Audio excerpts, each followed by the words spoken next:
Continuing with my reading of Marcovaldo by Italo Calvino. Spring, number 5, The Wasp Treatment. Winter departed and left rheumatic aches behind. A faint noonday sun came to cheer the days, and Marcovaldo would spend a few hours watching the leaves sprout as he sat on a bench waiting to go back to work. Near him a little old man would come and sit, hunched in his overcoat, all patches. He was a certain Signor Rizzeri, retired, all alone in the world, and also a regular visitor of sunny park benches. From time to time the Signor Rizzeri would jerk and cry, "Ow!" and hunch even deeper into his coat. He was a mass of rheumatism, arthritis, lumbago, collected during the damp, cold winter, which continued to pursue him for the rest of the year. To console him, Marcovaldo would explain the various stages of his own rheumatic pains, as well as those of his wife and of his oldest daughter, Isolina, who, poor thing, was turning out to be rather delicate. Every day Marcovaldo carried his lunch wrapped in newspaper.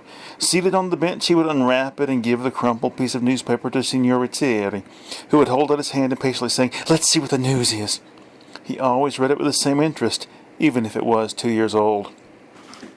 And so, one day, he came upon an article about a method of curing rheumatism with bee venom.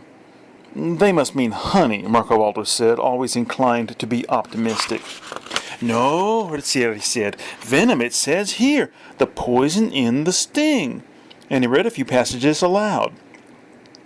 The two of them discussed bees at length, their virtues, attributes, and also the possible cost of this treatment. After that, as he walked along the avenues, Marcovaldo pricked up his ears at every buzz. His gaze followed every insect that flew around him.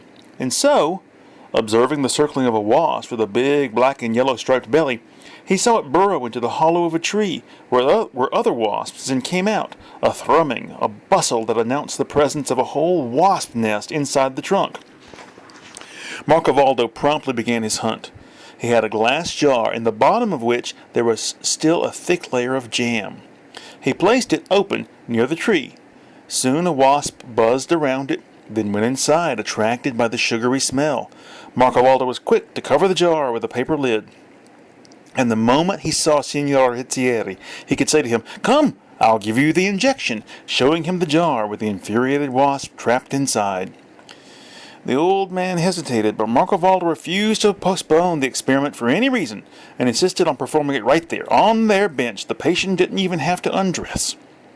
With a mixture of fear and hope, Signor Rizzeri raised the hem of his overcoat, his jacket, his shirt, and opening a space through his tattered undershirts, he uncovered a part of his loins where he ached. Marcovaldo stuck the top of the jar there and slipped away the paper that was acting as a lid. At first, nothing happened. The wasp didn't move. Had he gone to sleep? To waken him, Marcovaldo gave the bottom of the jar a whack. That whack was just what was needed. The insect darted forward and jabbed his sting into Signor Rizzeri's loins. The old man let out a yell, jumped to his feet, and began walking like a soldier on parade, rubbing the stung part and emitting a string of confused curses. Marcovaldo was all content. The old man had never been so erect, so martial. But a policeman had stopped nearby and was staring wide-eyed. Marcovaldo took Rizzeri by the arm and went off whistling. He came home with another wasp in the jar. To convince his wife to allow the sting was no easy matter, but in the end he succeeded. For a while, at least Domitilla complained only of the wasp sting. Marcovaldo started catching wasps full tilt. He gave Isolina an injection and Domitilla a second one, because only systematic treatment could bring about an improvement.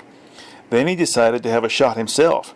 The children, you know how they are, were saying, "Me too, me too."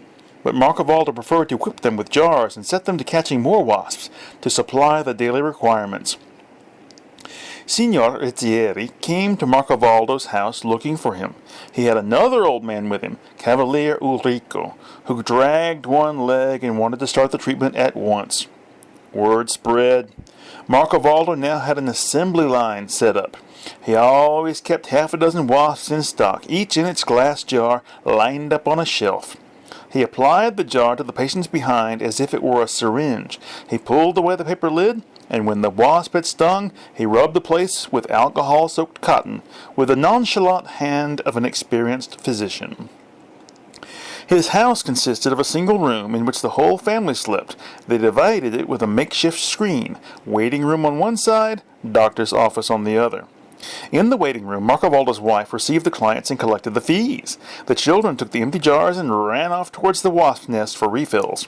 Sometimes a wasp would sting them, but they hardly cried any more because they knew it was good for their health. That year, rheumatic aches and pains twisted among the population like the tentacles of an octopus. Marcovaldo's cure acquired great renown, and on Saturday afternoon he saw his poor garret invaded by a little throng of suffering men and women, pressing a hand to their back or hip, some with the tattered aspect of beggars, others looking like well-off people drawn by the novelty of this treatment. "Hurry," Marcovaldo said to his 3 boys. "Take the jars. Go and catch as many wasps as you can." The boys went off. It was a sunny day. Many wasps were buzzing along the avenue. The boys usually hunted them at a certain distance from the tree where their nest was, trying to catch isolated insects. But that day, Michelino, to save time and catch more, began hunting right at the entrance to the nest. "This is the way to do it," he said to his brothers, and he tried to catch a wasp by putting the jar over it the moment it landed. But every time that wasp flew away and came back to light closer and closer to the nest. Now it was at the very edge of the hollow in the trunk, and Michelino was about to lower the jar on it, when he felt 2 other big wasps fling themselves on him as if they wanted to sting him on the head. He shielded himself, but he felt the prick of the stings, and crying out in pain, he dropped the jar. Immediately, dismay at what he had done erased his pain. The jar had fallen into the mouth of the nest. No further buzzing was heard. No more wasps came out. Michelino, without even the strength to yell, took a step backwards. Then, from the nest, a thick black cloud burst out, with a deafening hum. All the wasps were advancing at once in an enraged swarm. His brothers heard Michelino let out a scream as he began running as he had never run in his life. He seemed steam-driven, as that cloud he trailed after him seemed the smoke from a chimney. Where does a child run when he is being chased? He runs home, and that's what Michelino did. The passers-by didn't have time to realize what that sight was, something between a cloud and a human being, darting along the streets with a roar mixed with a loud buzz. Marcovaldo was saying to his patients, "Just one moment, the wasp will soon be here," when the door opened and the swarm invaded the room. They didn't even see Michelino, who went to stick his head in a basin of water. The whole room was full of wasps, and the patients flapped their arms in the futile effort to drive them away, and the rheumatics performed wonders of agility, and the benumbed limbs were released in furious movements. The fire department came, and then the Red Cross. Lying on his cot in the hospital, swollen beyond recognition by the stings, Marcovaldo didn't dare react to the curses that were hurled at him from the other cots of the ward by his patients.